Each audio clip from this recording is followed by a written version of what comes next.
Avant de vous parler de mai 58, bien évidemment, il faut vous parler de la 4e République. Si je ne m'abuse, vous êtes en train de travailler sur la 3e République. C'est-à-dire que vous n'avez pas encore abordé les eaux boueuses donc, de la 4e République. Un régime donc, qui a régi la France entre 1947 et 1958. C'est-à-dire que c'est la crise de mai 58 qui a mis un terme justement à la 4e République et qui a conduit au passage à la 5e. Disons que le plus simple, donc, pour aller vite, juste pour poser quelques bases, c'est tout simplement de dire que la 4e République, c'est un petit peu une restauration de la 3e République, mais en pire. C'est-à-dire que les défauts de la 4e République est née à l'origine de la volonté de résoudre certains défauts de la 3e. En 1945, les constituants qui appartenaient à des nouveaux partis, ou en tout cas à des partis dont le poids avait substantiellement augmenté, comme le Parti communiste, eh bien, se disaient la 3e République, c'était un régime où finalement il n'y avait pas de majorité de gouvernement. C'était un régime également où finalement le scrutin d'arrondissement créait des élus locaux qui finalement n'avaient pas forcément le sens de l'intérêt national. C'était un système où les gouvernements ne pouvaient pas avoir devant eux la durée. Il fallait quelque part résoudre tout ça. Sauf que, ce qu'il faut avoir à l'esprit, c'est que le remède a été en quelque sorte pire que le mal. Et ce pour deux raisons. La première raison, c'est que la 4e République a reposé sur le scrutin proportionnel. Alors, vous le savez, ce scrutin proportionnel, il a fonctionné à un très court moment sous la 3e République, ça a été la réforme de 1919, sauf que sous la 3e, on est passé à la proportionnelle départementale intégrale. Ça avait une conséquence, en fait, c'est que la 4e République, ça a été le régime des partis. Les partis désignaient des listes de candidats, et ces candidats étaient proportionnellement élus, justement, au prorata du nombre de voix. Et puis, surtout, ce qui est extrêmement important, c'est que la 4e République a été pratiquée, en tout cas mise en pratique, par des hommes qui avaient fait leur carrière sous la 3e et qui très vite, justement, eh bien, ont reproduit les habitudes ou les schémas qu'ils avaient connus avant-guerre. Des gens comme Léon Blum, Ramadier, mais comment dire, même René Coty, Antoine Pinet, même Pierre Mendès France, quelque part, qui est aussi un élu de la 3e. Bref, comment dire. La 4e est devenue assez vite une espèce de 3e République bis, avec finalement les mêmes défauts, c'est-à-dire l'instabilité gouvernementale extrêmement forte, l'absence de majorité politique, et un exécutif qui était dès lors borduré, avec un président qui dans les faits n'avait pas vraiment de prérogatives, et d'un autre côté, donc, des présidents du Conseil qui passaient l'essentiel de leur temps à essayer de maintenir leur majorité gouvernementale complexe, justement ensemble, plutôt qu'à gouverner. Là où le problème, finalement, est très vite devenu extrêmement aigu, eh bien, c'est que la 4e République, elle s'est trouvée à devoir faire face à des problèmes autrement aigus, autrement graves, justement, que la 3e. Imaginez un gouvernement qui n'a pas de majorité, pas de stabilité, justement, qui doit en permanence marier des contraires, qui se retrouve avec, déjà, premier point, l'éruption de la guerre froide. Le premier parti en France sous la 4e République, c'est le Parti communiste. Or, à partir de 1947, quand le PCF se lance dans des grèves insurrectionnelles et qu'il est chassé du gouvernement, le premier parti de France est hors de toute coalition gouvernementale. Il faut gouverner sans lui. D'autre part, De Gaulle, on en a parlé tout à l'heure, s'oppose à la 4e République. Il considère justement que cette constitution est mauvaise, voire même catastrophique, et qu'il faut lui en proposer une autre. Donc, le parti gaulliste dont je vous ai parlé, dont le siège était dans ce bâtiment, le RPF, qui est aussi un parti de masse, eh bien, jusqu'à sa dissolution en 1953, il est aussi contre la 4e République. Donc, imaginez un petit peu, déjà, cette singularité, c'est un régime où les deux plus gros partis sont exclus du gouvernement. Et où, en gros, tous les gouvernements se font par coalition des quelques petits partis qu'il y a entre ces deux spectres, des partis de droite, comme les indépendants, comme les démocrates chrétiens du MRP, des partis du centre, comme les radicaux socialistes, et des partis de gauche, comme la SFIO, le Parti socialiste. Donc, c'est paradoxalement pas les partis pour lesquels les Français votent qui gouvernent. Et en outre, ces partis, bien évidemment, de la droite ultralibérale des indépendants aux socialistes qui se réclament de Marx, ils ne sont pas d'accord sur grand-chose. Toutes les questions posent problème, que ce soit l'école laïque, que ce soit la politique étrangère, puisque sur la décolonisation, il y a des désaccords tout à fait profonds, que ce soit les nécessités donc, de la reconstruction économique, ils sont d'accord sur rien, et pourtant ils sont condamnés à gouverner ensemble, tout simplement. Alors, quand d'énormes problèmes vont se poser, c'est-à-dire, outre la guerre froide, la décolonisation, eh bien, très vite, justement, la 4ème République va se trouver dans une impasse. Quand, en novembre 1954, donc, le FLN, avec les attentats de la Toussaint, lance donc sa guerre pour la libération, cette fois-ci pour l'indépendance de l'Algérie, quelque part, il faut mener une politique. Soit négocier, soit mener la guerre. Le problème, bien évidemment, c'est que dans ce domaine, comme dans d'autres qui se posent à l'époque, la construction européenne, par exemple, il n'y a pas de majorité. Il n'y a de majorité ni pour une politique, ni pour l'autre. D'où le fait que, finalement, on fait l'une et l'autre, ou alors on fait l'une sans l'autre, on passe de l'une à l'autre, mais il manque précisément une lisibilité à la politique française. C'est par exemple ce qui amène en 1956 le chef du Parti socialiste de l'époque, qui s'appelle Guy Mollet, M-O-2-L-E-T, à se faire élire sur un programme donc, de négociation avec le FLN, et une fois élu, eh bien, d'appeler le contingent, et de mener une politique d'intensification de la guerre, parce que la coalition de Front républicain qu'il mène, eh bien, elle est favorable, elle est majoritairement favorable à ce type, justement, de politique. Et quelques figures qui émergent, comme celle de Pierre Mendès France ou d'Antoine Pinet, évidemment, ça ne sauve pas l'ensemble. C'est un régime qui est profondément marqué par l'impuissance. Le 13 mai, c'est quoi? C'est quelque part, comment dire, le bout du chemin pour la 3e République, c'est-à-dire, la 4e, pardon, c'est-à-dire le moment où, quelque part, il faut choisir. Le moment où, en Algérie, l'armée, qui combat depuis 1954, va demander une clarification. Cette clarification, le gouvernement n'est pas en mesure de la donner, parce qu'il n'existe pas de majorité parlementaire pour une politique ou pour l'autre, et à partir de là, eh bien, ça crée un espèce de vide politique, dans lequel, bien évidemment, une figure donc, va apparaître, donc celle du général de Gaulle. Mai 58, c'est ça. Alors, pourquoi ça? Attendez, désolé. Quelques...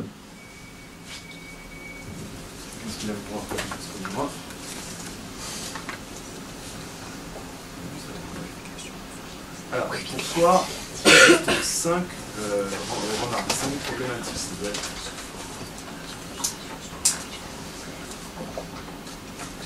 Voilà, c'est mieux. Ça doit être donc votre grande affaire, justement, l'art d'apprendre à problématiser quels sont les enjeux qu'on peut distinguer précisément pour parler de mai 58. En fait, il y en a 5. Le premier, et c'est le plus important justement, c'est la notion de coup d'État. Est-ce que, encore aujourd'hui, on peut considérer donc que la 5e République est née d'un espèce de coup de force? Il ne faut pas l'oublier, toutes les critiques justement des opposants à la 5e République et à De Gaulle, eh bien, sont toutes parties précisément de ce fondement. En 1964, François Mitterrand, qui pourtant plus tard a pratiqué la 5e République comme président, eh bien, publie cet ouvrage, donc le coup d'État permanent. Et le coup d'État permanent, c'est une manière de dire que la 5e République est illégitime de son origine. C'est-à-dire que c'est un soulèvement militaire auquel le pouvoir politique ne pouvait pas répondre, qui a conduit, mais contraint et forcé, donc, les gouvernants à appeler De Gaulle. C'est-à-dire que ce n'était pas un choix libre, justement, d'appeler De Gaulle, mais que dans une certaine mesure, c'était un choix parfaitement contraint. La caricature, justement, qu'on voit, Paris dans les coups de Paris, donc peu après, elle exprime un petit peu ce point de vue. Vous avez d'un côté De Gaulle, vous avez d'un autre côté Marianne, donc la République française, tenue très fermement par deux hommes politiques influents de l'époque, Félix Gaillard, donc avec les grosses lunettes et les gros sourcils, Guy Mollet, le chef de la SFIE de l'autre côté, et vous avez le curé qui les marie, c'est-à-dire le général Massu, le chef de l'armée qui s'est soulevé et donc qui a proclamé le comité de salut public à Alger le 13 mai 1958. Acceptez-vous de prendre pour mari et légitime époux, etc., etc.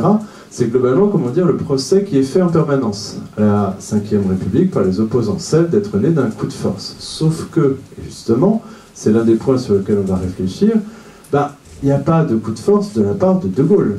De Gaulle se contente en quelque sorte face à une situation de crise aiguë, une situation où le pouvoir politique a plus autorité sur le pouvoir militaire, bien juste de faire valoir cette disponibilité pour régler précisément la situation.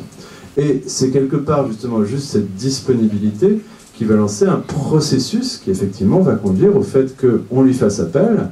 Et De Gaulle, dès lors, se contentera de dire que si on fait appel à lui pour régler la question algérienne, eh bien, il veut bien le faire, mais il veut le faire à certaines conditions. Et la première de ces conditions, c'est ça qui est très important, ça sera de changer de cadre constitutionnel. Globalement, le raisonnement de Gaulle, c'est de dire un problème aussi gros que la guerre d'Algérie, on ne peut pas le régler avec la constitution de la 4ème République. On peut le régler que si on a un gouvernement qui a pour lui la durée et la capacité à décider, tout simplement. Or, dans le système de la 4ème République, c'est quelque chose qui est tout simplement impossible. Le second point important, c'est que la crise de mai 68, c'est en quelque sorte, disons, la réponse à une impasse déjà parlementaire. Il y a eu des élections législatives en 1956, et ces élections, j'aurai l'occasion d'y revenir, donc, elles n'ont pas désigné de majorité claire. Il n'y a ni une majorité pour faire la guerre, véritablement, et pour intensifier l'effort militaire. C'est ce que voudrait une grande partie de la droite, une partie des radicaux socialistes, même une partie des socialistes eux-mêmes, en particulier le gouverneur général d'Alger, Robert Lacoste, qui est socialiste, mais qui va en guerre, disons.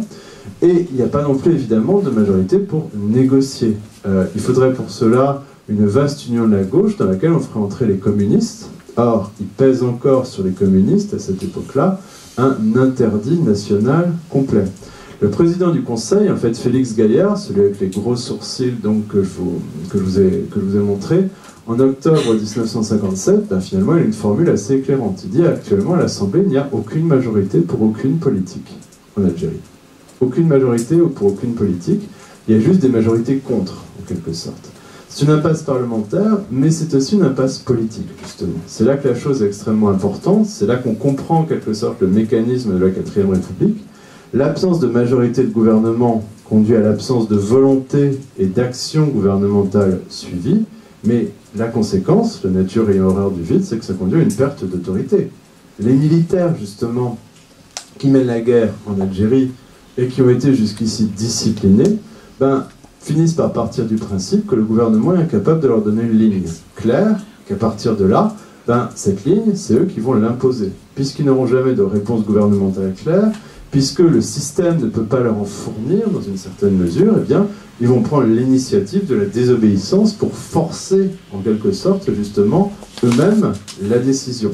Ça conduit évidemment à une espèce d'effondrement du système politique de la 4ème République, parce que dès lors, puisqu'il n'y a pas de principe d'autorité, eh bien, l'État n'est plus en mesure de répondre en quelque sorte à ses fonctions les plus essentielles. Et donc, la crise de mai 1958, c'est aussi, comment dire, un effondrement graduel, justement, de l'autorité de l'État. L'effondrement étant arrivé à son terme, en quelque sorte, eh bien, la seule solution, c'est de faire appel à De Gaulle, c'est-à-dire le seul qui ait une autorité politique suffisante pour ramasser, en quelque sorte, les morceaux, essayer de reconstruire. Mais donc, comme on l'a vu, reconstruire à ces conditions. Enfin, et surtout, justement, la question, j'accélère un peu, donc, que pose la crise de mai 1958, c'est celle un petit peu de la prophétie gaullienne. Ne jamais l'oublier, l'acte fondateur du RPF, donc le parti qui était abrité en cette maison, mais surtout de la 5e République, c'est un discours que De Gaulle va prononcer à Bayeux en août 1946, donc. Et ce discours, c'est déjà, comment dire, ce qu'on a appelé une espèce de prophétie gaullienne.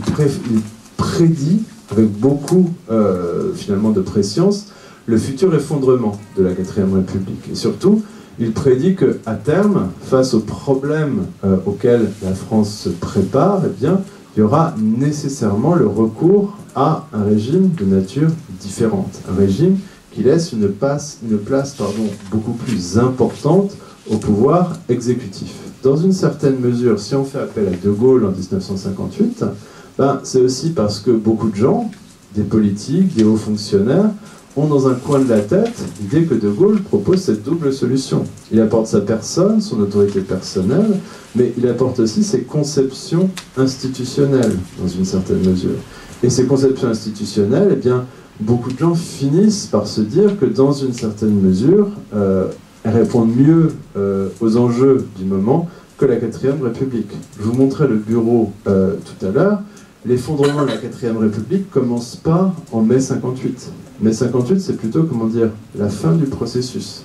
Dès l'année 1957, il y a beaucoup de gens qui sont venus au bureau au-dessus d'ici, justement. Beaucoup de gens qui sont venus renouer contact avec De Gaulle, tout simplement parce qu'ils ont l'impression, ceux aussi, eh bien, que la 4ème République va échouer, en tout cas va se briser sur la question algérienne, et que quelque part il faut préparer la suite. Et que la seule alternative, c'est De Gaulle. Parce que De Gaulle n'a jamais gouverné sous la 4ème, et parce que depuis 11 ans, eh bien, il répète sans cesse la même chose. Si on veut faire face aux problèmes liés aux problèmes que traverse la France, il faut changer de cadre constitutionnel. Donc, dans une certaine mesure, ce moment commence en 57, s'intensifie tout au long de l'année 58, et c'est ce qui va faire qu'en mai 1958, eh bien, finalement, il y a beaucoup de gens qui ne sont pas des gaullistes, qui n'ont pas de sympathie particulière pour De Gaulle, mais qui finissent pourtant par se résoudre à faire appel à lui. Des gens notamment de gauche, puisqu'il ne faut pas l'oublier, ce qui va être l'une des clés du retour de Gaulle au pouvoir, c'est le ralliement d'une grande partie de la gauche française, et en particulier, on va le voir, de la SFIO. Alors, pour essayer de détailler tout ça, tout en respectant les contraintes de temps, finalement, je me tiendrai juste à 2 points. C'est-à-dire que dans un premier temps, je vais essayer de vous parler rapidement donc, de la crise, et dans un second temps, je vais essayer de poser une question différente, donc, mais complémentaire. Comment est-ce que la crise conduit à la 5e République? Est-ce que nécessairement tout est joué en mai 1958? Comment est-ce qu'on va passer de la crise de mai à l'élaboration progressive de la 5e République, tout simplement? La crise de mai 1958, donc, eh bien, elle intervient dans un contexte finalement assez terrible pour la France. Terrible pour la France parce que, au cours des années 57-58, la France, finalement, va traverser une période difficile, et sur le plan de son développement économique. On est alors au milieu des 30 Glorieuses, mais la guerre d'Algérie coûte tellement cher que finalement elle coûte 2,5 points de croissance donc, annuellement. Elle amène également à envoyer donc, les jeunes, les étudiants, les appeler, mais même les classes de réserve, donc combattre en Algérie. Et puis, d'autre part et surtout, c'est un moment où la guerre d'Algérie isole de plus en plus la France. La décolonisation a commencé, la Tunisie et le Maroc ont obtenu leur indépendance en 1955, un mouvement tiers-mondiste donc, mené par l'Égyptien Gamal El Nasser donc, est extrêmement actif, notamment à la tribune de l'ONU, et donc la France se trouve constamment, en quelque sorte, donc, mise au pilori par sa volonté de mener une guerre de répression en Algérie. Le FLN bénéficie de soutiens internationaux, la capitale officieuse du FLN, donc c'est le Caire, et surtout, justement, il y a un incident qui va avoir des conséquences donc tout à fait durables, c'est ce qu'on appelle, vous en avez peut-être entendu parler, l'incident de Saket Sidi Youssef. En fait, les troupes du FLN souvent opèrent pas très loin de la frontière tunisienne, et donc un heurt assez violent entre des militaires français et des gens du FLN a lieu à ce moment-là, pas très loin de cette frontière. Les troupes du FLN s'enfuient, traversent la frontière, se réfugient dans un village tunisien, Sakiet Sidi Youssef. Ce village est bombardé par les troupes françaises. Sauf qu'attention, il est bombardé en territoire tunisien. Et la Tunisie, David Bourguiba, est indépendante donc depuis 1956. Donc, non d'ailleurs, depuis 1955, les accords de la Celle-Saint-Cloud. Donc, tout ceci pour dire que d'un problème franco-français, puisque l'Algérie n'est pas indépendante, eh bien, ça donne en quelque sorte une dimension internationale. La France est interpellée donc à la tribune de l'ONU l'affaire évidemment est montée en épingle par tous les pays du tiers-monde qui sont favorables à la décolonisation. La France doit se justifier et humiliation suprême, donc les États-Unis proposent ce qu'on appelle la politique des bons offices. C'est-à-dire que les États-Unis proposent à la France une négociation de s'entremettre en quelque sorte entre la France et la Tunisie, et à terme évidemment de se mêler de la guerre d'Algérie.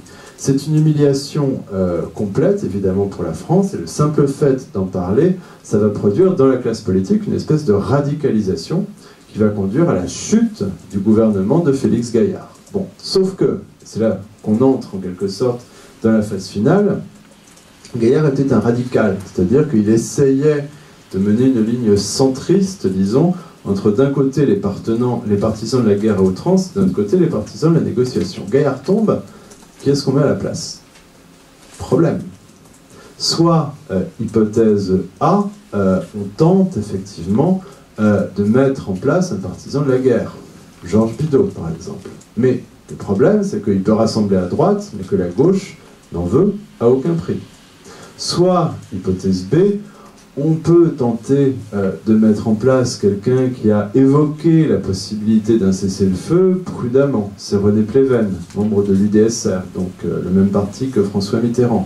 Sauf que là, c'est la droite qui n'en veut pas. Parce que le mot même de cessez-le-feu, ça veut dire la paix, l'indépendance et l'humiliation. Et donc, on en arrive en quelque sorte à cette espèce de situation impossible où, globalement, ni d'un côté ni de l'autre, il y a de majorité. Le gouvernement tombe le 15 avril, presque un mois plus tard, on n'a toujours pas réussi à investir un gouvernement pour lui succéder. C'est-à-dire que la France est gérée pendant toute cette période par un gouvernement renversé. Un gouvernement qui est tombé et qui est juste là pour expédier les affaires courantes, tout simplement. D'où finalement, une espèce de radicalisation de la situation. Les militaires sont à Alger, ils ont peur, précisément, que soit investi un gouvernement favorable au cessez-le-feu, d'où finalement, le 13 mai, une manifestation, en fait, qui devait avoir lieu le 12 pour protester de l'exécution de trois métropolitains, de 3 soldats français par le FLN, elle est reportée au 13, et au moment où le président du conseil suivant se présente devant l'Assemblée pour être investi, c'est un démocrate chrétien, donc Pierre Pflimlin, à Alger, la manifestation dégénère, le siège du gouvernement général est envahi, et donc le général Massu, le chef des troupes françaises en Algérie, se proclame chef d'un comité de salut public. Et ce comité de salut public, donc, il pose en quelque sorte, c'est là qu'on entre véritablement dans la rébellion, il pose ses conditions au gouvernement. C'est-à-dire qu'il n'acceptera de reconnaître l'autorité gouvernementale que sur une ligne politique qui assurerait, je cite Massu, donc, le maintien du drapeau français en Algérie. Globalement, on est dans une attitude de sécession, de rébellion, mais une grande partie du problème, c'est que, dans une certaine mesure, l'État n'a pas les moyens, ou en tout cas n'a pas forcément les moyens de reprendre la main. Comment faire en sorte qu'un gouvernement qui vient d'être investi dans l'urgence, qui a une majorité extrêmement faible, justement, qui n'a pas de ligne politique définie sur l'Algérie, impose, en tout cas réussisse à reprendre la main et à rassurer les militaires, précisément, en leur faisant comprendre précisément que non, pas du tout. Le gouvernement sait où il va sur la question algérienne. C'est là que, dans une certaine mesure, justement, non pas le général de Gaulle, mais les gaullistes interviennent. Les gaullistes interviennent pourquoi? Parce que parmi les hommes politiques proches de Gaulle, on commence à subodorer qu'une crise gouvernementale qui dure extrêmement longtemps, mais d'un autre côté, une radicalisation de la population algérienne, une crainte très forte justement dans les milieux militaires, ça pourrait peut-être justement ressembler à la crise finale de la 4e République. Ça va pas, Marine? D'accord, excusez-moi. Vous voulez sortir pour un verre d'eau? D'accord. C'est quoi ce tremblement que vous avez là? Ah non, mais là c'est d'habitude, vous inquiétez pas, genre faut le laisser faire un truc et ça va aller. Passer. Oui, mais vous inquiétez pas, ça va passer. Non mais allez-y. Elle a mis des meilleures couleurs que tout à l'heure, donc je pense qu'on peut reprendre. Bon, désolé, merci. Il fait chaud peut-être, je sais pas.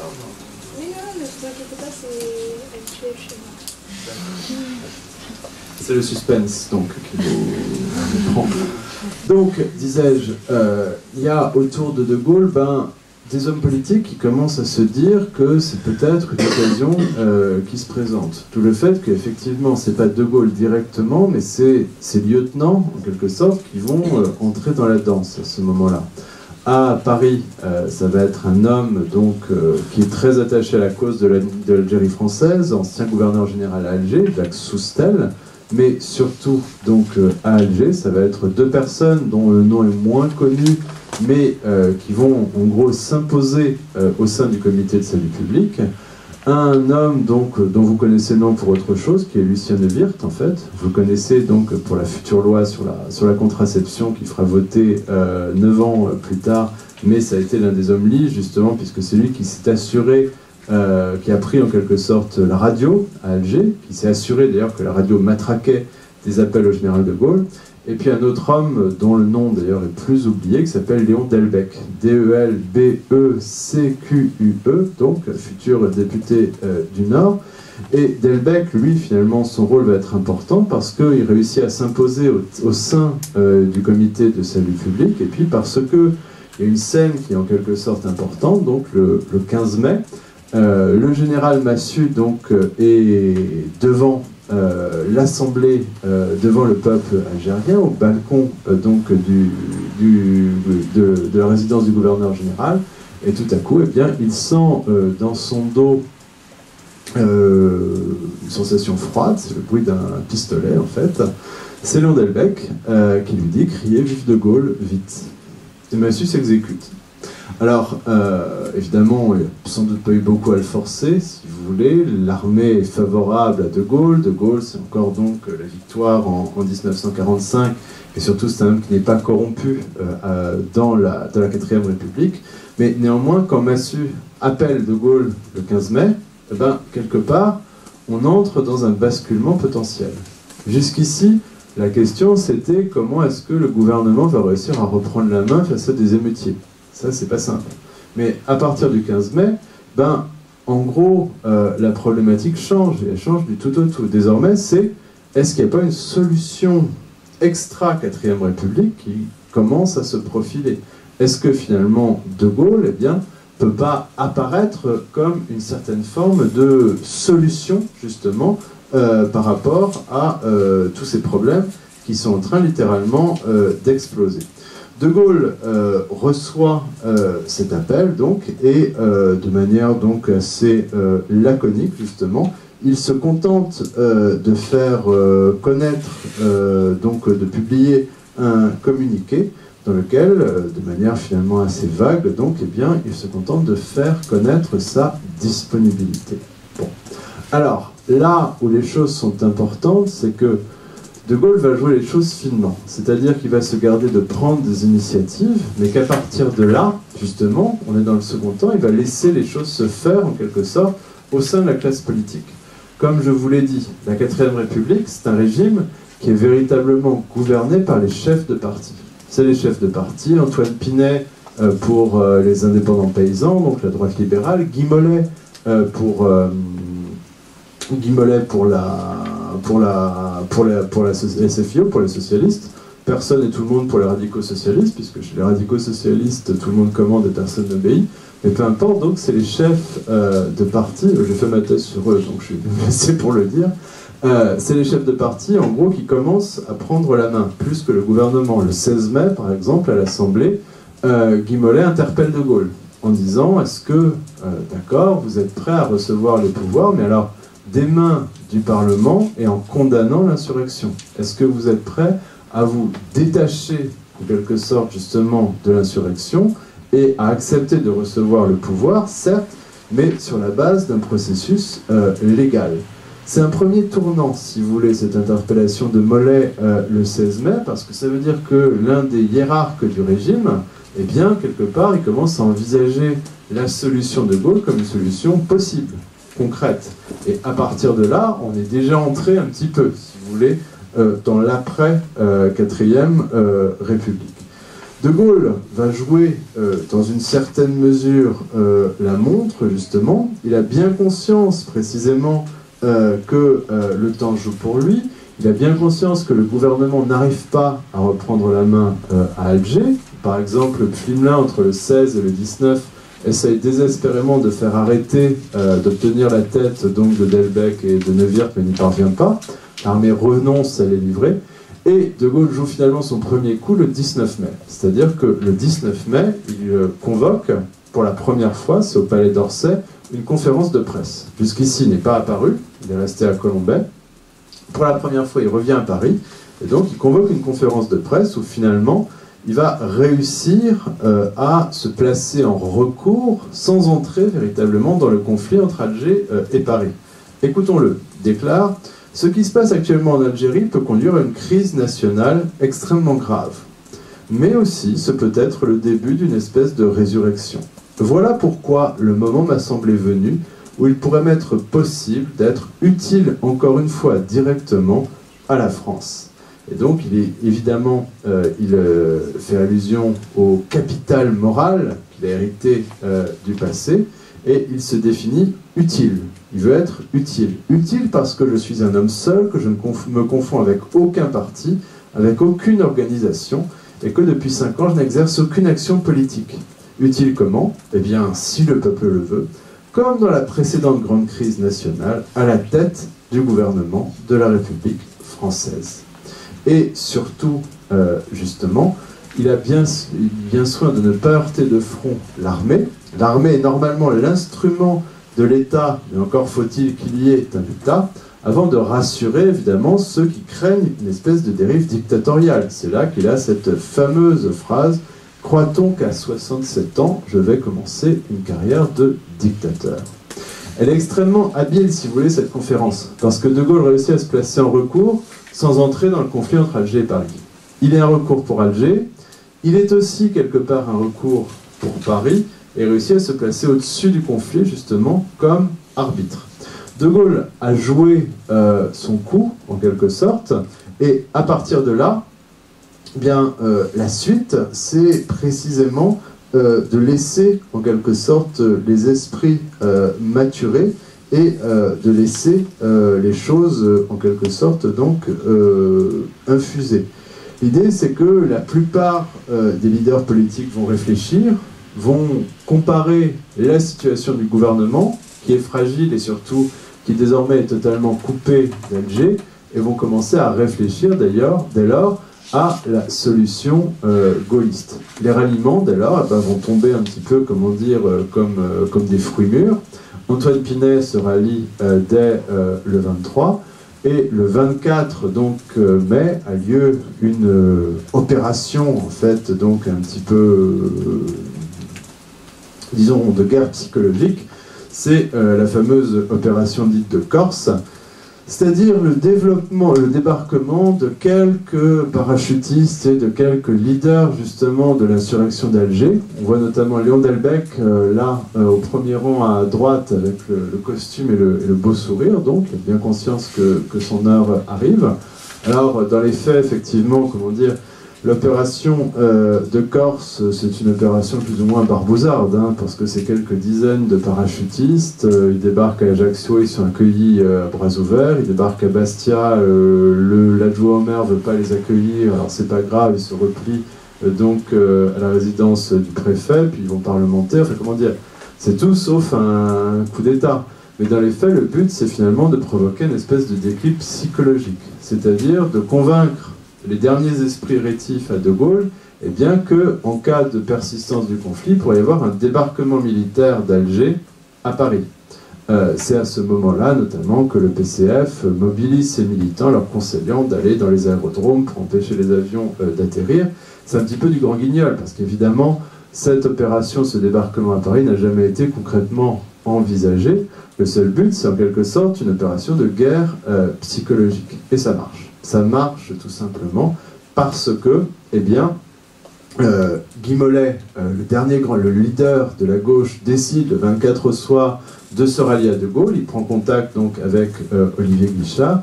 Et à partir de là, à partir du 25-26, eh bien, on entre dans une espèce de phase finale de la crise de mai 58. Phase finale, pourquoi? Déjà parce que... où est-ce que j'ai mis? Oui, voilà, c'est là. Ben, on a une espèce de chant du cygne, disons, des antigaullistes. Le 28 mai, notamment, est organisée à Paris une espèce de grande manifestation donc, contre le coup d'État. Cette manifestation, on y trouve finalement plusieurs figures, ou en tout cas futures figures de l'opposition absolue et résolue au gaullisme. Là, vous avez avec son écharpe de député Charles Hernu, qui sera le ministre de la Défense de François Mitterrand, vous savez, c'est le ministre du Rainbow Warrior. On a également Roland Dumas, qui est là, avec sa moustache, Édouard Daladier, donc l'homme de Munich, qui vit alors ses dernières heures politiques, puisqu'il sera éliminé de la carte politique en 1958, et également, très présent, bien évidemment, François Mitterrand. François Mitterrand, qui pense alors que quelque part, le coup d'État de mai 58, c'est ce qui va lui permettre d'endosser le costume de chef de l'opposition au gaullisme. À cette manifestation, vous avez également, mais il n'est pas présent sur la photo, Pierre Mendès France. De toute façon, Pierre Mendès France, il y avait François Mitterrand, il était toujours un petit peu à l'écart, les deux hommes ne s'entendant absolument pas. Mais d'un autre côté, justement, c'est-à-dire pendant quelque part la 4ème République rend son chant du cygne, eh bien De Gaulle, lui, se décide finalement à prendre contact avec le président, René Coty, pour négocier effectivement justement la procédure de transition constitutionnelle. Il le déclare justement dans un communiqué le 27 mai.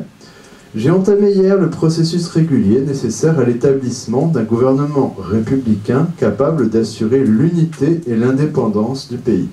Je compte que ce processus va se poursuivre et que le pays fera voir, par son calme et sa dignité, qu'il souhaite le voir aboutir. Dans ces conditions, toute action de quelque côté qu'elle vienne qui met en cause l'ordre public risque d'avoir de graves conséquences. Tout en faisant la part des circonstances, je ne saurais l'approuver. Du grand général de Gaulle. Du grand général de Gaulle, déjà, premier point, parce que la procédure régulière, le processus régulier, évidemment, il l'invente. Il n'y a pas de processus régulier, il y a juste des négociations directes entre de Gaulle et les émissaires du président de la République, René Coty. Mais aussi et surtout, finalement, de Gaulle a bien compris que ce qu'on attend de lui, c'est qu'il rétablisse en quelque sorte le calme, l'ordre, et donc, par son appel précisément au calme, eh bien déjà, il introduit, ou en tout cas il identifie son retour au pouvoir à finalement une espèce de rétablissement de l'ordre, c'est-à-dire une fin de la parenthèse de mai 58. Et dans les faits, justement, les 28 et 29 mai, de Gaulle négocie. Il négocie avec Coty, il négocie avec les présidents des deux assemblées, le président de l'Assemblée nationale, qui est un socialiste, André Le Trocker, et le président du Sénat, donc, qui est un radical socialiste, Gaston Monnervier. Que négocie de Gaulle? Plusieurs choses. La première chose, donc, c'est qu'il négocie les conditions de son investiture. Pour gouverner, il veut être évidemment investi à la tête du gouvernement. Mais, de son point de vue, bien évidemment, il ne veut pas non plus être confondu avec les autres gouvernants de la 4ème République. Dans un premier temps, il va demander à être investi hors de sa présence, et puis, parce qu'il faut bien être raisonnable, justement, eh bien, il finit par se résoudre à se présenter au banc du gouvernement. Le 1er juin 58, donc, de Gaulle comparaîtra devant l'Assemblée pour demander l'investiture de son gouvernement. Par contre, il y a deux autres conditions importantes. La première, c'est les pleins pouvoirs. C'est-à-dire que de Gaulle réclame en quelque sorte des moyens d'agir sans contrôle parlementaire. La négociation est rude. De Gaulle veut initialement les pleins pouvoirs pour 1 an, c'est-à-dire qu'on mette le Parlement en vacances pendant 1 an. Il obtiendra 6 mois. 6 mois pour ramener le calme en Algérie et pour asseoir l'autorité du gouvernement hors de tout contrôle parlementaire. Mais aussi et surtout, justement, ce qu'il demande, sa deuxième condition, eh bien, c'est la mise en place d'un processus de transition constitutionnelle. Et c'est quelque part la clé, si vous voulez, la chose à retenir, en quelque sorte, s'il doit n'y en avoir qu'une, justement, ben, De Gaulle pose ce marché, je peux résoudre la guerre d'Algérie que si j'ai une constitution pour le faire. Autrement dit, c'est le corollaire, si la guerre d'Algérie jusqu'ici n'a pas pu être résolue, c'est en grande partie en raison de la 4ème République, en raison de la constitution de la 4ème République. C'est justement l'absence de majorité, l'absence de décision, l'absence de stabilité gouvernementale, ben, qui quelque part a mis les gouvernements dedans et les a empêchés de mener une politique durable, justement, de marquer une ligne, en tout cas de faire des choix. Pour mener pour traiter évidemment de ce problème, qui est absolument énorme et considérable, eh bien, la seule solution, c'est d'avoir un nouveau type de gouvernement, un gouvernement où il y aura une hiérarchie beaucoup plus stricte et où, d'autre part, il y aura une forme de stabilité qui sera notamment garantie, De Gaulle insiste sur ce point, par un changement du mode de scrutin, c'est-à-dire par le passage d'un mode de scrutin proportionnel à un mode de scrutin majoritaire, tout simplement. Globalement, De Gaulle veut que les élections soient plus une espèce de panachage proportionnel où chacun obtient à peu près donc ses voix, ou en définitive, on a une assemblée ingouvernable avec 6 ou 7 partis, quoi, à peu près le même nombre de sièges, mais il veut une assemblée avec une majorité, une minorité, et il veut pouvoir s'appuyer sur cette majorité. Ça, ce point-là, De Gaulle réussit à l'obtenir donc de l'Assemblée, à une majorité qui est d'ailleurs pas si considérable que ça, donc, puisque parce que finalement il obtient 329 voix contre 244. Néanmoins, c'est le second point sur lequel donc je voulais quand même vous dire quelques mots. Est-ce que pour autant on peut considérer, si vous voulez, que la crise de mai 1958 a en quelque sorte tout redéfini? C'est-à-dire que la 5e République est née en mai 1958. Il y a quand même 2 points qu'il faut avoir à l'esprit et qui sont extrêmement importants. Bon. Le premier, c'est qu'en mai 58, jusqu'ici, je vous ai surtout montré comment est-ce que De Gaulle imposait ces conditions. Ce qu'il ne faut pas sous-estimer, c'est qu'en mai 58, De Gaulle transige également. C'est-à-dire qu'il accepte finalement de recevoir le pouvoir d'institutions et de partis qu'il condamne. Et il accepte pour cela de faire des compromis, et même des compromis importants. Il accepte de négocier avec les présidents des assemblées, donc Le Trocker et Moderville. Il accepte aussi de rencontrer les chefs de parti. Il a pendant 11 ans condamné, avec des mots, donc il n'y a pas de mots assez durs justement pour condamner les chefs de parti, et pourtant, avant d'être investi, il accepte de rencontrer la plupart des leaders de la 4ème République, et en quelque sorte de leur faire un numéro de charme, surtout de les rassurer. De les rassurer en particulier justement sur un point, c'est-à-dire le fait que la Constitution future ne touchera pas aux grands équilibres, et globalement, comment dire, évidemment les promesses engagent surtout ceux qui les croient, qui ne touchera pas au rôle et à la place du Parlement. Le terme qu'emploie De Gaulle à l'époque, évidemment, qui lui permet dans une certaine mesure justement de rassurer, c'est le terme dit de parlementarisme rationalisé. Parlementarisme rationalisé, c'est-à-dire juste essayer de changer le règlement, le fonctionnement des assemblées pour garantir plus de stabilité gouvernementale. Mais derrière le terme de parlementarisme rationalisé, ce qui est évident, c'est que chacun peut entendre en quelque sorte ce qu'il veut. Beaucoup de gens qui soutiennent De Gaulle en 1958 ont dans l'idée que la 5e, ça sera quoi? Ça sera juste une 4e un petit peu replâtrée avec le général De Gaulle pour régler la question algérienne. Ils n'ont absolument pas dans l'idée que le scrutin majoritaire va en quelque sorte changer les règles du jeu politique quasiment de A à Z, notamment en éliminant une grande partie de la classe politique de la 3e et de la 4e République. Mais le second point, et là aussi c'est important, c'est que De Gaulle doit transiger sur un second point. L'élaboration constitutionnelle, c'est pas lui et lui seul qui la fera. Mais l'élaboration constitutionnelle, eh bien, dans une certaine mesure, ce sera l'objet donc du travail d'un comité consultatif. Ce comité consultatif, il est évidemment dirigé par le juriste, donc le spécialiste des questions constitutionnelles du général de Gaulle, qui est Michel Debré, qui sera d'ailleurs plus tard son futur Premier ministre au début, une fois la Ve République proclamée. Mais ce qui est très important à comprendre, c'est qu'il n'y a pas que des gaullistes qui travaillent au texte, bien loin de là. Il n'y a pas que des gaullistes, et même, c'est l'un des paradoxes que d'ailleurs on ne sait pas, on ignore souvent, beaucoup de dispositions de la 4ème République ne sont pas dues au général de Gaulle ou à ses propres idées, mais elles sont liées ou elles sont dues aux leaders de partis qui, quelque part, font valoir ainsi leur poids. La constitution de la 5e, c'est l'objet d'un espèce de rapport de force. Pour vous donner un exemple extrêmement concret, vous devez connaître donc l'article 49 de la Constitution. En particulier, donc, il est célèbre pour son article 49 alinéa 3, donc le 49.3, qui permet à un gouvernement qui veut faire passer un texte, évidemment, eh bien, de lancer, vous savez, la fameuse procédure de vote bloqué, c'est-à-dire le texte passe, sauf si l'opposition dépose une motion de censure sous 48 heures. Bon, vous connaissez.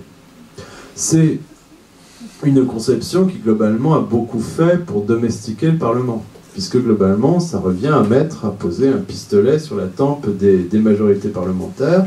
Soit vous votez, en quelque sorte, le texte que veut votre gouvernement, soit, sinon, c'est une motion de censure, et la motion de censure, eh bien, si vous la votez, vous retournez devant les électeurs. Évidemment, il y a dissolution.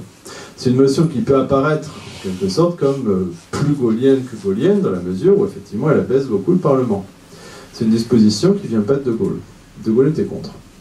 De Gaulle était contre parce qu'il considérait que quand un gouvernement a perdu la confiance de sa majorité, de toute façon, la dissolution doit être automatique. C'est une disposition qui lui a été imposée par Guy Mollet. Parce que Guy Mollet a gouverné sous la 4ème République, parce qu'il a connu les immenses difficultés justement à maintenir la majorité de gouvernement sur des questions souvent polémiques, le vote des traités européens, le traité de Rome en 1957 par exemple, et parce que c'est lui qui a convaincu de Gaulle, précisément, eh bien, qu'il valait mieux, malgré tout, que le gouvernement ait dans son arsenal, en quelque sorte, justement, eh bien, des moyens de faire rentrer la majorité dans le rang, tout simplement. Et puis, il y a d'autres dispositions en 58 qui, si vous voulez, ne sont pas du tout gauliennes. L'une d'elles, par exemple, eh bien, c'est l'élection du président de la République. En 58, dans le texte de 58, le président n'est pas élu au suffrage universel. Ce n'est pas les Français qui le choisissent, mais c'est un collège de notables.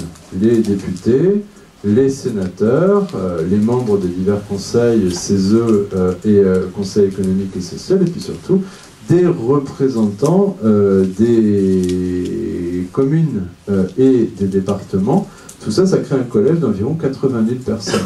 C'est important, si vous voulez, et c'est aussi une disposition qui est imposée à De Gaulle. Globalement, c'est un groupe d'élus locaux, plus ou moins dans la main du Sénat. Les hommes politiques de la 4e ont dans l'idée qu'avec un mode d'élection du président de ce type, justement, ils pourront faire élire De Gaulle une fois en 1958, mais ils pourront s'en débarrasser au coup suivant, évidemment. Parce que ces élus locaux, ils obéissent beaucoup plus au Sénat qu'à l'Élysée, et on peut penser, comme les gaullistes sont un parti qui n'a pas d'élus locaux, et bien que quand on voudrait éliminer De Gaulle, on pourrait le faire facilement. Il faudra la réforme de 62 au référendum, donc pour que désormais ce soit les Français eux-mêmes qui élisent le président au suffrage universel. Bref, ce qui est important, je crois que je vais m'arrêter là pour avoir le temps de discuter un peu avec vous, c'est que les choses ne sont pas fixées en 1958. 58, c'est pour beaucoup de gens qui votent en faveur du texte, qui est approuvé par référendum le 27 septembre, donc par 80% des voix, c'est un texte qui fondamentalement, justement, replâtre un peu la 4ème République, mais en tout cas ne refonde pas véritablement le modèle républicain. Ce qui va véritablement fonder la 5e République, c'est plutôt deux choses importantes. La première, qui n'est absolument pas prévue, c'est que les élections législatives de 58 vont donner au général de Gaulle une majorité. Les socialistes et les indépendants, qui ont aidé De Gaulle à revenir au pouvoir s'imaginent très bien que dans la Nouvelle République, les clés de la majorité, ce sera eux. Que globalement, c'est eux qui tiendront le gouvernement et que De Gaulle sera obligé de trouver un accord, en tout cas, évidemment, sera obligé de faire avec eux. Les législatives de 58 vont au contraire conduire à une espèce de raz-de-marée gaulliste qui donne, pas la majorité absolue, mais presque, en tout cas pas loin, aux gaullistes. Ça donne au général de Gaulle une marge de manœuvre, évidemment, totalement nouvelle, que celui-ci, d'ailleurs, sans doute lui-même, n'imaginait pas avoir. Et puis, ce qui va déterminer également la Ve République, c'est pas tant le texte de 58, c'est plutôt les usages que le général de Gaulle va en faire. Il le dit clairement, d'ailleurs, dans ses mémoires d'espoir, la Constitution est écrite, comment vais-je la modeler? Globalement, c'est plutôt les habitudes, les us et coutumes, justement, que De Gaulle va imposer, qui vont quelque part définir beaucoup plus efficacement la Ve République. Pour vous donner un exemple donc simple, si on lit le texte de la Ve République, on lit l'article 20 et on lit le gouvernement dirige et conduit la politique de la nation. Sur cette base, il y a beaucoup de gens qui ont voté en 58 pour la 5e en disant le vrai patron c'est le Premier ministre, le vrai patron c'est le chef de la majorité. Le président, c'est De Gaulle, c'est une espèce de figure tutélaire qui va nous régler la question algérienne, mais qui n'a pas d'autorité politique de fait. Ce qui va finalement tout définir, c'est la capacité de Gaulle à imposer sa vision, qui est celle que, comme il nomme le Premier ministre, eh bien, le Premier ministre est subordonné au président. C'est aussi la capacité du Premier ministre Michel Debré à accepter ce schéma. Et c'est en quelque sorte parce que cette habitude va être prise, eh bien, que plus tard, les successeurs de Gaulle vont pas hésiter justement à s'ancrer là-dedans. François Mitterrand, par exemple, condamne cette interprétation de la 5e comme un coup d'État, mais lui-même considérera toujours, après 80, ses premiers ministres comme ses subordonnés, en quelque sorte. Bref, c'est cette définition progressive de la 5e qui est importante. C'est la raison pour laquelle, comment dire, quand on parle de la 5e, il ne faut pas s'arrêter à 58, mais il faut partir de l'idée que c'est plutôt 58-64, puisque c'est le décret sur l'utilisation des forces aériennes stratégiques qui finit par définir le fameux domaine réservé du président dans le domaine militaire, qui finalement sont plus aujourd'hui les fondements du gouvernement de la République tel qu'on le connaît, et ce beaucoup plus que la lettre de la Constitution elle-même. Pour conclure en quelques mots, justement, sur mai 58, ce qu'il faut bien avoir à l'esprit, c'est que c'est à la fois, comment dire, un événement qu'il faut lire dans le court et moyen terme, mais aussi dans le long terme.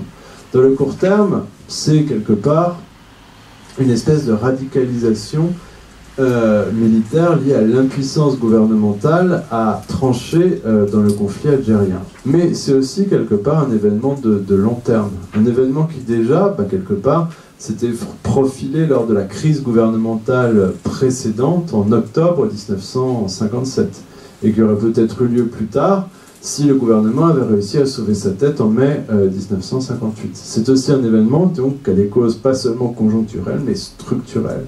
Avant d'être la naissance donc de la Ve République, mai 58 c'est avant tout la crise finale, terminale de la Quatrième République, mais avec quelque part la Quatrième République, d'un certain modèle républicain véritablement marqué, dominé par la suprématie du législatif sur l'exécutif. Et quelque part, c'est parce qu'il y a cette crise finale que dans les années qui suivront, il va y avoir une véritable réinvention.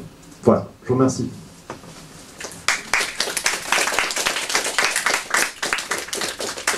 Alors, je suis tout oui, si vous avez des questions, vous devez partir dans un quart d'heure, c'est ça?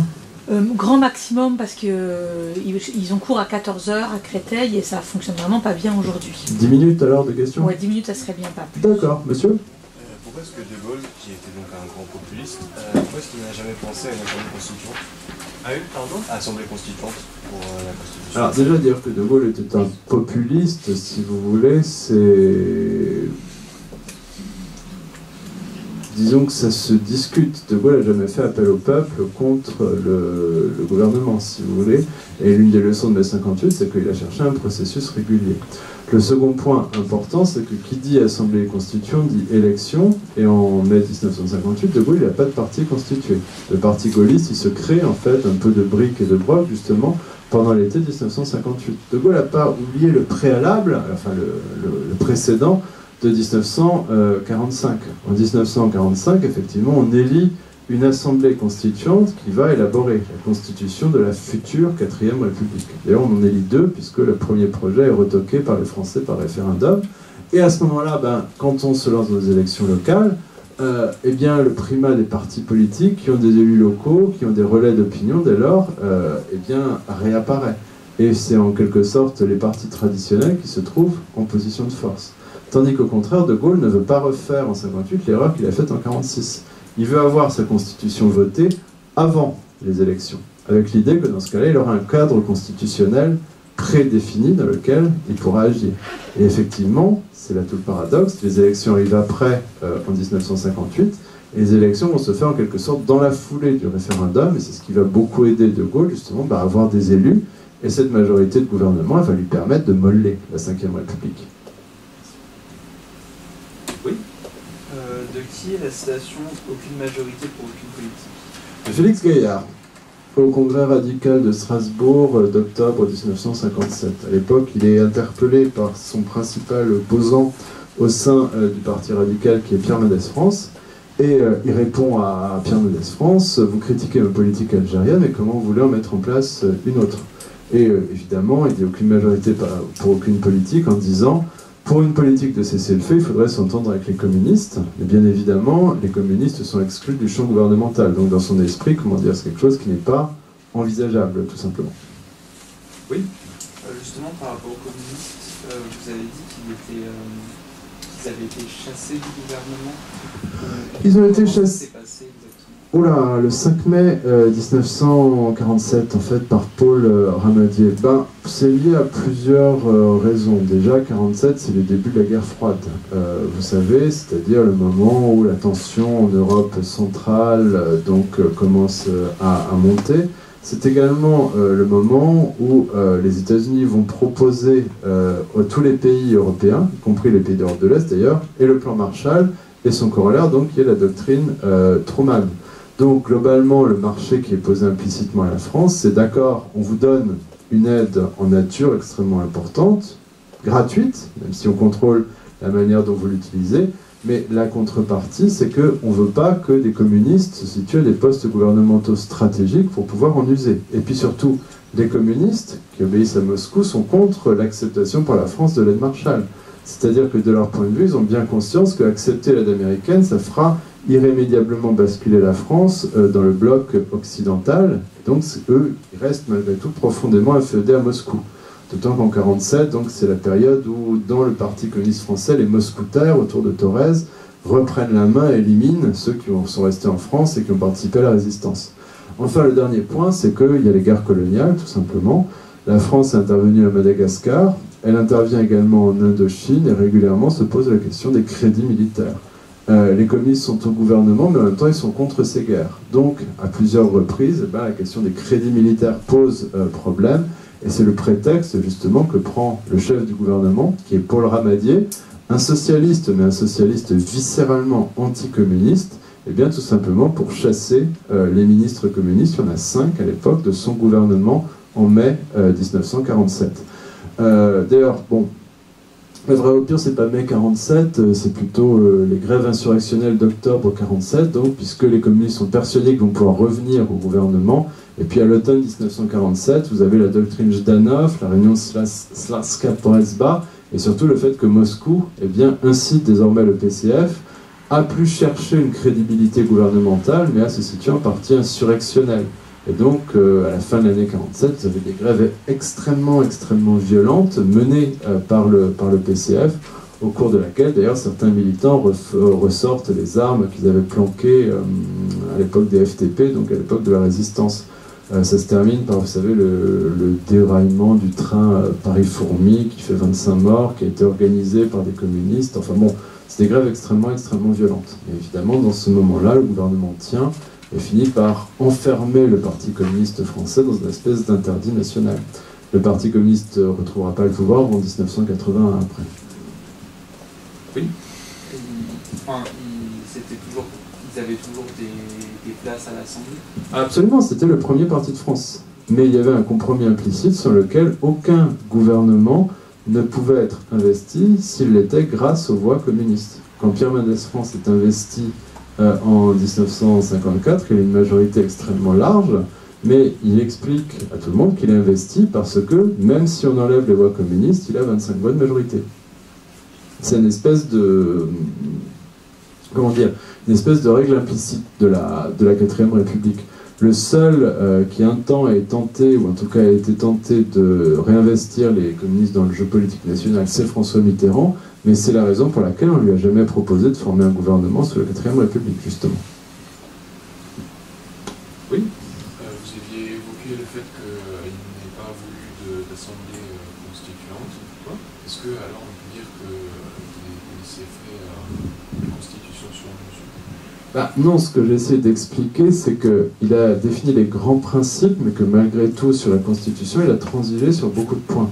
Parce que s'il n'y a pas eu d'assemblée constituante, il y a eu un comité consultatif constitutionnel, dans lequel De Gaulle n'avait pas que des amis, hein. Il n'y avait pas que des gaullistes. Il y avait Paul Reynaud, il y avait Mollet, il y avait Félix Houphouët-Boigny aussi, il y avait des gens qui n'étaient pas directement affiliés à De Gaulle. Il y avait juste Michel Debré qui dirigeait les travaux du comité, mais comment dire, De Gaulle a accepté dans la Constitution de 58 des choses dont il ne voulait pas, tout simplement.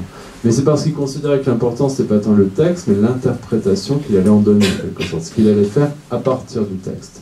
Et c'est pour ça, justement, que j'ai conclu en vous disant que la Constitution gaulienne, c'est pas tant le texte de 58, c'est plutôt l'interprétation qu'il a imposée entre 58 et 64 de ces textes. La Constitution de la 5e, c'est plus une constitution d'usage, finalement, qu'une constitution du texte lui-même. Si on devait suivre le texte de 58, ben dans ce cas-là, on violerait la Constitution tous les jours dans le fonctionnement gouvernemental.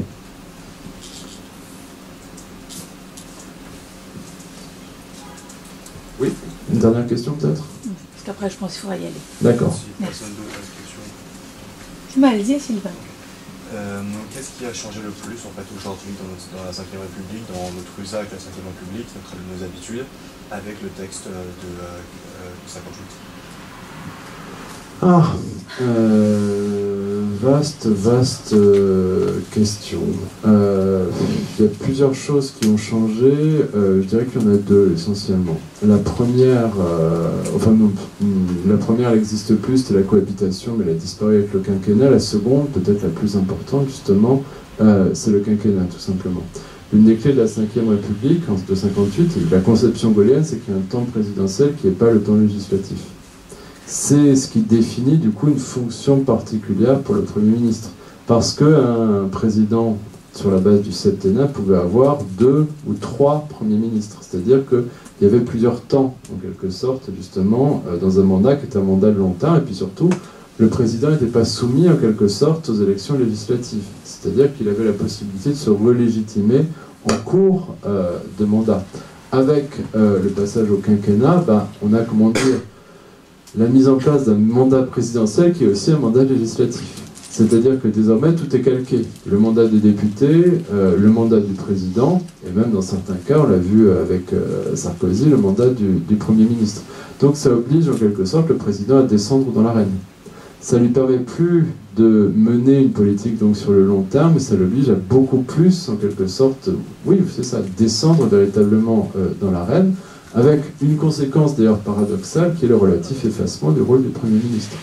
Alors que sous De Gaulle, il y avait encore, comment dire, cette capacité à distinguer le Premier ministre qui gérait le quotidien et le président qui se réservait en quelque sorte le long terme, avec en particulier le domaine réservé, c'est-à-dire les questions de défense et affaires étrangères, qui nécessitaient précisément de ne pas être sous le feu de l'événement et des échéances électorales, tout simplement.